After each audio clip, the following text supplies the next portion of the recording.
36 रुपैयाँ 30 रुपैयाँ किलो चिनी यसमा त पाल गरेर मार्केटमा 36 रुपैयाँ किलो चिनी भगलमा पाल गरेर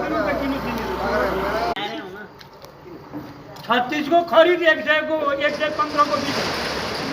लो भन व्यापारीलाई फाइदा कति जिरो माइनस गर्नु त जिरो एक पैसा नि आउँदैन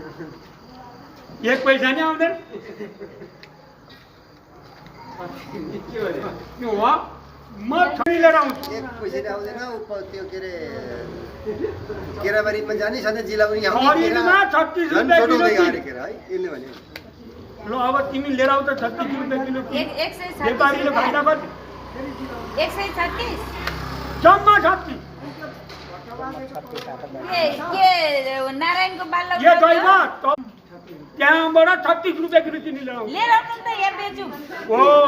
अब 115 रुपैयाँ व्यापारीलाई कति फाइदा फाइदा गरेर ल्याउनु न हाम्रो टैनी हो पनि पाइन्छ त्यसो भएर गरिब र क्यारे जाने व्यापारीको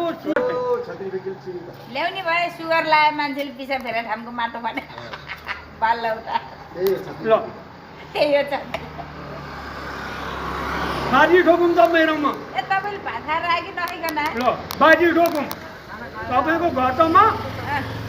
ल तपाईँको घर र एक हाम्रो घर कुइन्टल बाजी चिनीमा खानु। किनिदिन्छु एक कुइन्टल चिनीमा धेरै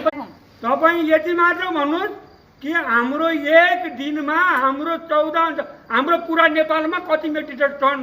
हाम्रो अब बाजी राखेको डिजेल र गिरक ओइल मात्रै